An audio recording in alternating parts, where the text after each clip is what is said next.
Well, that's a bit derivative. Hey, Innkeep! Anyone weird come by? No, no one has come by. I'm just reading my book. In peace. You're absolutely sure? Oh, yes, I have a good eye for that sort of thing. Everything is peachy. Just remember that generous tip. Keep an eye out for anything, understand? Yes, sir, I understand. Will there be anything else that I can help you with? Just do your job and keep me posted. Isn't he a delight? What's more, he's been here for a whole week. Came in here panting and sweating and shrieking about something coming for him. He even tracked mud onto the carpet, which I had to clean. But that's fine. It's all fine. All in a day's work for being a good host. I don't hate his guts in the slightest. I mean, I do get where he's coming from. I might be a little frazzled in his situation. I think anyone would be. Then again, he's not just anyone. He's something else. A very special kind of person who I am absolutely thrilled to have grace our fine establishment. For the time being, at least. Okay, fine, I'll tell you. I am not a fan. He is rude and demanding. He thinks 10% is a generous tip. He's loud and obnoxious and disruptive. And cleaning mud out of a carpet is not my idea of how to spend an afternoon.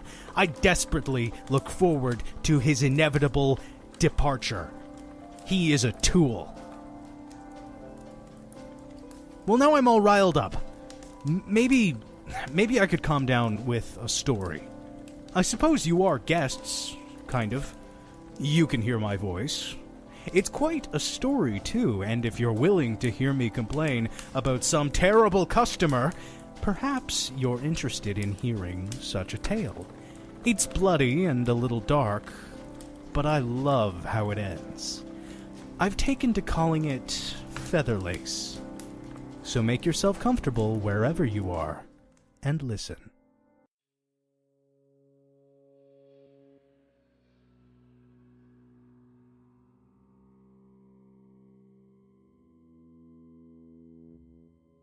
A chain of metal teeth spun around a vicious motor. A behemoth of a man held the chainsaw aloft and gave it a rev to test. It sputtered to life, eventually building to a monstrous roar that blasted throughout the room. The power behind the machine was clear and obvious, but the behemoth held it steady, his arms mechanically rigid. After a few moments of admiration for the thing, he turned and began to walk forward. He wore mangy and tattered lumberman's clothes, with heavy brown boots that hit the floor with a slam in each step. On his face, a mask. There was something revolting about it. It was made of wood and bore a simple expression. Bloodstains had soaked into it, in varying shades of red. The eyes were empty, nothing but dark holes showing nothing of what was underneath. The behemoth came to a stop and brandished the chainsaw in front of him. Immediately, there were screams. Desperate, pleading screams that begged and pleaded with the monster, begged and pleaded for the chainsaw to stop inching closer and closer. But they were soon cut short in a mess of gore. All the while, out of anyone's sight but mine, someone else was watching. Watching in enraptured glee, hanging on every moment of the grisly scene. It's like those movies, isn't it? And it started out just the same, too. A bunch of kids decided to go see what they could find in some old house that most people preferred to stay away from. Get some thrills, an excuse to hang out and maybe drink a little, or even to get some alone time with a special someone. Kid stuff, the usual. But this was unusual. This was heavily, aggressively, violently unusual. And each one of them would come to understand that in due time. One, however, understood it already. understood it perfectly. The behemoth caught on to their trespassing immediately and got to his preparations, sharpened his knives, oiled his machinery. It had been so long since he'd had a good excuse to cut loose. It wasn't long before the kids split up into their own specific groups. See what there was to be seen. It was a very old house, traditionally built for the rough, deep forest winters. Dimly lit hallways were adorned with hunting tools of just about every kind. Old firearms, bear traps, knives, axes, arrows, and that's neglecting all the trophies.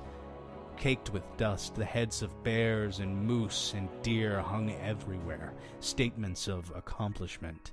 Man over beast, guns and blade held steady and rigid. Not that any of these kids really noticed. They saw, but they didn't really care.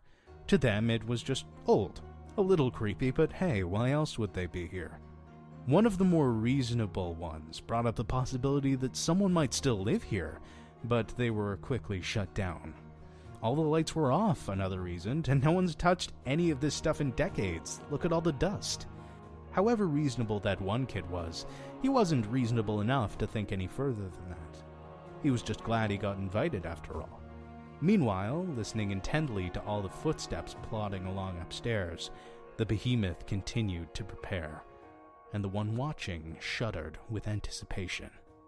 An hour or two passed, and the kids had covered all the ground they could.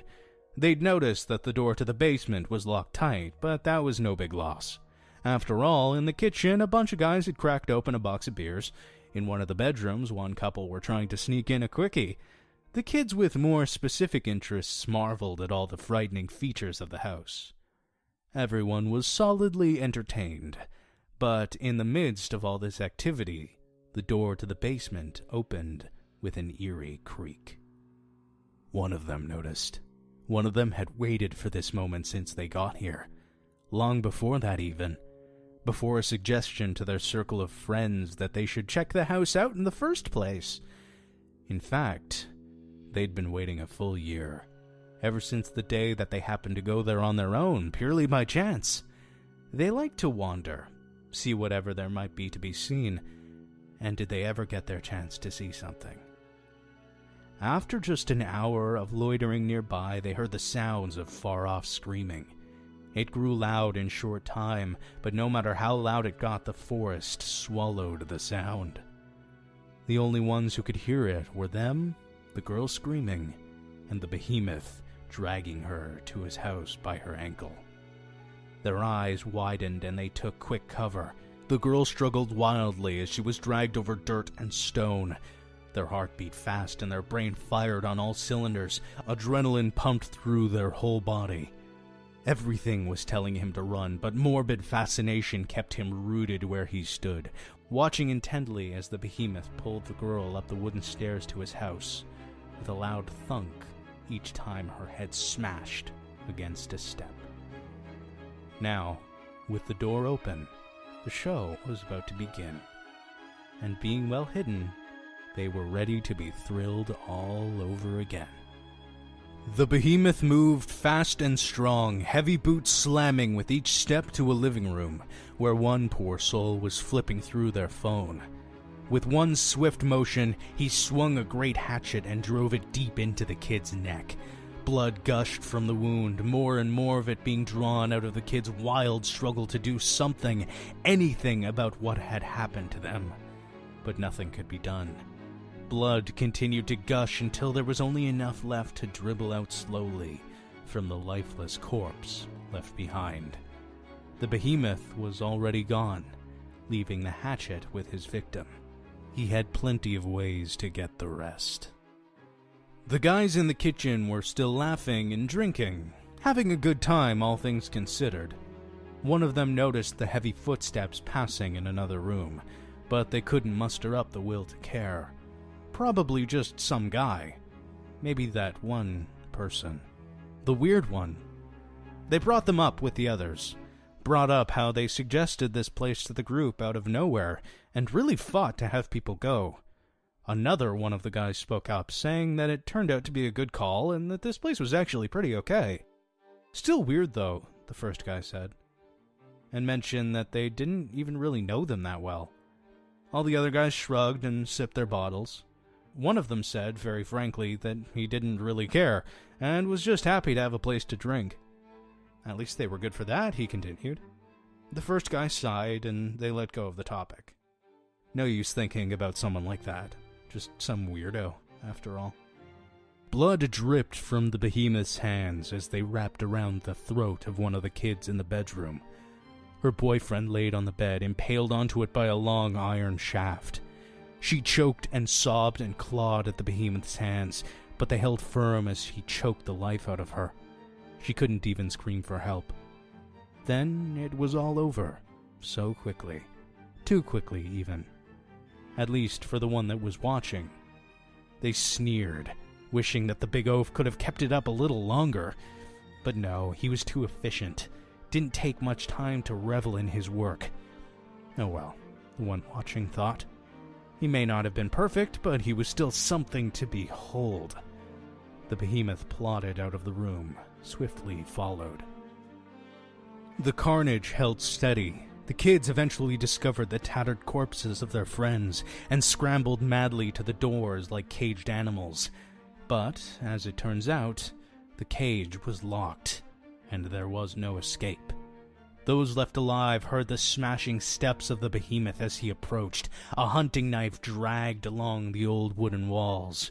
The kids marinated in their fear, and their minds were driven frantic. They smashed the windows, but they were all too small to get through. One unfortunate soul learned this the hard way, being driven forcefully through one of them by the behemoth, and left to languish bleeding, broken, and dying. One by one they were all slaughtered, the halls were steeped in blood, and the one watching shuddered with pleasure.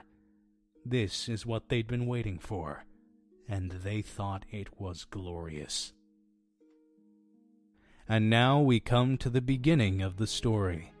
A wicked chainsaw ripping through the flesh of innocent young girls, while a pathetic little cretin gets his kicks watching the whole thing. He was sweating. He was aroused. It had all come together as he'd wanted it to. He gripped a wooden beam as tight as he could and clenched his teeth. He needed more. No, he wanted more. He just wanted it so badly. Even if it was just one more person, he wanted to see them get ripped apart. He leaned closer, trying to absorb as many of the bloody details as he could, but then a loud, sharp creak from the floorboard underneath him. The behemoth turned his head, and his hollow eyes stared directly at the one that had been watching him this whole time.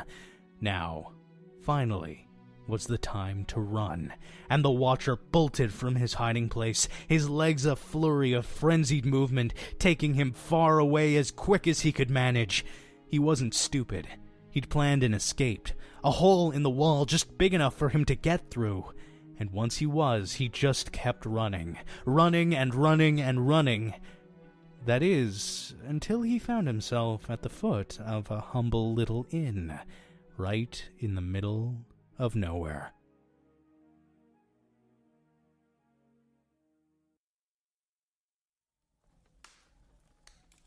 Who could have seen that coming? Well, you could, most likely. It's not too hard to figure out. I told you I didn't like him. I just chose to leave out the reason. You know that he lured helpless innocents into a grisly death trap from which there was no escape? And trust me, there was no escape. I like to help people here in this little establishment of mine, but some people are beyond help. And sometimes there are people that I just don't want to help. I have one more guest scheduled to come by tonight. Nothing weird or strange about it, so there's no reason to let him know. Ah, there's that guest now. I think I'll let him check out a few of the rooms and get a feel for the place before I bother him with any of the nitty-gritty. I like watching people too. I watched all those people die just the same as he did, but I didn't enjoy it the same. Honestly, it makes me a little sad, and if I could do something about it, I would. I would certainly never lure someone into a fatal encounter with a crazed, chainsaw-wielding lunatic. Well, at least, not in most cases. I guess that might make me a bad person? Oh well, I think I can live with that.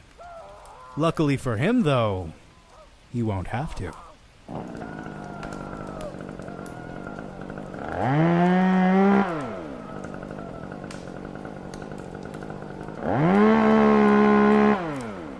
See? I told you that I loved how this story ends.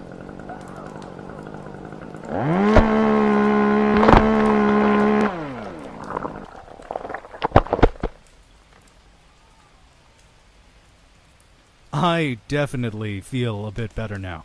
Pretty good, in fact. Wait, hold on. Oh, damn, I'm gonna have to clean all that up, won't I? Ugh, I hate this guy. Keeps making me work like it's my dream to get on my knees and scrub out his muddy shoe prints and assorted innards.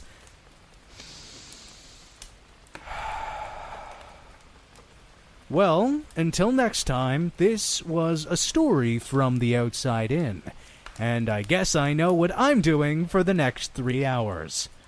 Hope to see you again soon.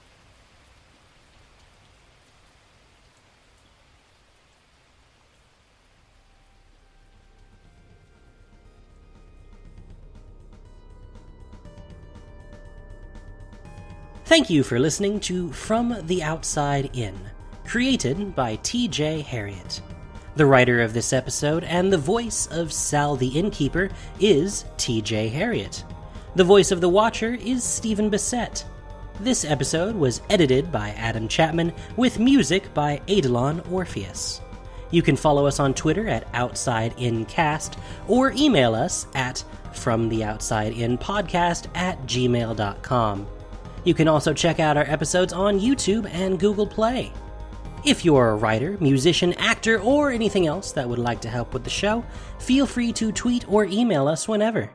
Thanks for listening, and we'll see you on the next one.